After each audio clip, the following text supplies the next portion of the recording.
اگر آپ نے نعت خانوں کی تسلیوں سے یہ نتیجہ خاص کر لیا ہے کہ جو مرضی کرتے چلے جاؤ، ہم رسول اللہ کی جنت رسول اللہ کی، میدان معاشر میں پہنچیں گے فرشتے کہیں گے کون ہے بھائی؟ سنی ہے؟ جی جی سنی ہوں، بس آجا، جو کچھ کیا کوئی بات نہیں، تم نے چرس پی، زنا کیا، کچھ بھی سنی ہے نا، سیدھا جنت میں چلا جا۔ جنت تو تمہارا انتظار کر رہی ہے۔ اگر یہ خواب آپ کو دکھائے گئے ہیں تو خدا را مفتی منیب روان صاحب کے اس قول پر عمل کر لے۔ ایک جگہ بیان چل رہا تھا، پروگرام تھا، مفتی صاحب بھی تھے، میں بیٹھا ہوا تھا، نعت خان وہ پہنچا رہا تھا لوگوں کو ادھر سے ادھر 2 منٹ میں، جو ہمارے اکثر نعت خانوں کی عادت ہوتی ہے، کوئی بیٹھا ہو تو بھائی ناراض نہ ہو۔ وہ پہنچے ہوئے اوپر مفتی صاحب کا بیان شروع ہوا، آپ نے فرمایا کہ بھائی آپ لوگ پہنچے ہوئے تھے 7ویں آسمان پر، تو برائے مہربانی میرا بیان سننے کے لیے ذرا زمین پہ تشریف لیں۔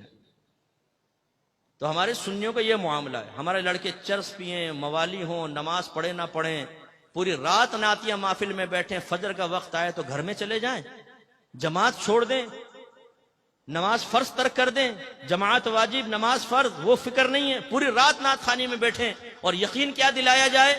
تم سرکار کی محبت میں آئے ہو، جو سرکار کی محبت میں آتا ہے سرکار اسے پیار سے دیکھتے ہیں، اور جسے سرکار پیار سے دیکھیں کیا وہ جہنم میں جائے گا؟ سامنے کہتے ہیں نہیں نہیں، تو بس ہم نے تمہیں جنت تک پہنچا دیا شارٹ کٹ کے ذریعے۔ یہ خواہ تعلیم حاصل کر رہے ہیں، یہ نماز پڑھ رہے ہیں، یہ روزہ رکھ رہے ہیں، یہ گناہ سے بچ رہے ہیں، یہ بیچاروں کو تو پتہ نہیں۔ نعت خان کے پاس ایک عظیم شارٹ کٹ، 1 منٹ میں آپ کو سیدھا جنت کا راستہ دکھا کر، فرشتے بھی کہیں گے کہاں گیا؟ وہ نعت خان کے دامن میں وہ چھپ کر سیدھا جنت الفردوس کے اعلیٰ مقام پر وہاں بیٹھ کے حوروں کے ساتھ چائے پی رہا ہے 2 منٹ میں۔ بھائی اس خواب کی دنیا سے باہر نکل آئیں۔ آپ پہ اور مجھ سے بڑے صحابہ کرام عاشق رسول تھے، ان کی کوئی ایک مثال ایسی بتائیں کہ انہوں نے نبی کریم کے فرمان سننے کے بعد ایک کان سے سنا، دوسرے کان سے نکالا، اور انہوں نے یہ عرض کیا ہو معاذ اللہ کہ آپ کا بنایا ہوا معیار ٹھیک ہے، یہ آپ اپنے پاس رکھیں، لیکن ہم یہ کہتے ہیں کہ آپ کی محبت ہمیں جنت تک پہنچائے گی، لہذا ان تکلفات کی ضرورت نہیں، ہم ویسے جنت میں پہنچ جائیں گے۔ ہے کوئی صحابی ایسا؟ نہیں۔ وہ عشق میں کامل و اکمل تھے، تو کس وجہ سے تھے کہ انہوں نے نبی کریم کی اطاعت کی۔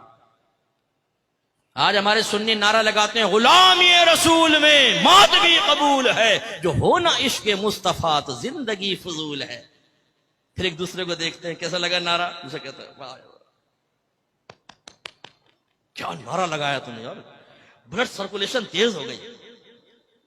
اچھا بھائی کر لے تیز، اب یہ نعرہ بھی لگا کہ غلامی رسول میں داڑھی بھی قبول ہے، کیونکہ سرکار نے فرمایا داڑیاں بڑھاؤ، مجھے چھوٹی کرو، اور یہودیوں کی صورت مت بنو۔ یہ نعرہ لگا غلامی رسول میں باقاعدہ علم دین سیکھنا بھی قبول ہے، کہ آپ کے نبی نے فرمایا طلب العلم فریضۃ علی کل مسلم، علم کا حاصل کرنا ہر عاقل بالغ مسلمان مرد و عورت پر فرض ہے۔ اپنے گھر والوں کو نیکی کا حکم دیں، برائی سے روکیں، کیونکہ اللہ نے فرمایا وَأْمُرْ أَهْلَكَ بِالصَّلَاةِ وَاصْطَبِرْ عَلَيْهَا لَا نَسْأَلُكَ رِزْقًا نَحْنُ نَرْزُقُكَ، اپنے گھر والوں کو نماز کا حکم دے اور خود بھی اس پر ثابت قدم رہے، ہم تم سے رزق کا سوال نہیں کرتے، رزق تو ہم تمہیں عطا فرمائیں گے۔ یا ایھا الذین آمنوا قوا انفسکم واہلکم نارا وقودها الناس والحجارہ، وہ میں نے آیت پہلے بھی آپ کو سنا۔ تو کریں اپنے گھر والوں کی اصلاح۔ بیوی پڑی فجر میں خراٹے لے رہی ہے، شرم و حیا نہیں ہے کہ بیوی کو اٹھاؤ؟ جوان بیٹا پڑا سو رہا ہے، یہ نہیں کہ لات مار کے اٹھائے کمبخت اٹھ۔ ہاں اگر گورنمنٹ آف پاکستان یہ اعلان کر دے جو فجر کی نماز با جماعت ادا کرے گا اس کو 5000 روپے ملیں گے، یہی ابا ہوگا، یہی تھکا ہارا بیٹا، یہی زلفوں کی اسیر بنانے والی لیلا۔ پھر اس مجنون کو اور اس ابا کو دیکھیں آپ، لات مار کے نہ اٹھائے بیٹے کو، کمبخت اٹھ، 5000 کا معاملہ ہے، 5 تیرے 5 میرے 5 چھوٹے بیٹے کے 15000 روپے روز ایک نماز کے، پھر 5 نماز، پھر مہینے کی کیلکولیشن کر کے ابا کہہ لو اپنا تو وارے نیارے ہو گئے۔ تو آپ کی بات نہیں کر رہا ہوں، یہ دنیا دار قسم کے لوگوں کی بات کر رہا ہوں، لیکن سوچئے کہ ہم کیا کر رہے ہیں۔ اسی طرح یہ نعرہ لگائیں کہ غلامی رسول میں ہر گناہ چھوڑنا بھی قبول ہے، کیونکہ میری والدہ سیدہ عائشہ صدیقہ رضی اللہ تعالیٰ عنہ کہتی ہیں کہ نبی کریم صلی اللہ علیہ وسلم اپنے ذات کی خاطر کبھی کسی سے انتقام نہیں لیتے تھے، لیکن جب کوئی اگر اللہ کی نافرمانی کرتا تو سرکار اس سے انتقام لیتے تھے۔ انتقام کا مطلب اس پہ سزا جاری کرتے تھے۔ اظہار ناراضگی فرماتے تھے.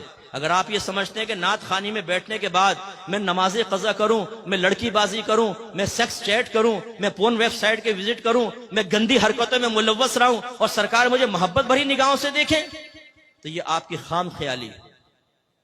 نافرمانی اور محبت رسول جمع ہو سکتی ہے، اس کا انکار نہیں ہے. شیخ عبدالمحدث دہلوی رحمۃ اللہ علیہ فرماتے ہیں کہ نافرمان اپنے دل میں محبت رسول رکھے یہ ممکن ہے، لیکن فرمایا وہ محبت رسول میں ناقص ہے. اس لیے کہ محبت رسول کا تقاضا یہ ہے، محبوب کا تقاضا یہ ہے کہ محبوب کے کہے پر چلے. لوگ تو اپنے محبوب کے لیے استادوں کو چھوڑ دیتے ہیں، لوگ تو اپنے محبوب کے لیے اکیڈمیوں کو چھوڑ دیتے ہیں، لوگ تو اپنے محبوب کے لیے استادوں سے بدتمیزی کے لیے تیار ہو جاتے ہیں. یہ محبت کا تقاضا ہے، ایسا ہونا چاہیے. محبت کامل محبت، پکی محبت. یہ عورت کی محبت میں انسان سب کچھ قربان کر دے، یہ ہے کامل محبت. بس میں کہتا ہوں کہ اس کی مثل نہیں کہہ رہا ہوں، ایسی محبت ہماری ہونی چاہیے کہ نبی کریم کی محبت میں باپ ناراض ہو، ماں ناراض ہو، دوست ناراض ہو جائے، کوئی بھی ناراض ہو، جب میرے نبی نے فرما دیا تو میں نبی کا کہنا مانوں گا، سب کی ناراضگی مول لوں گا. یہ ہے محبت.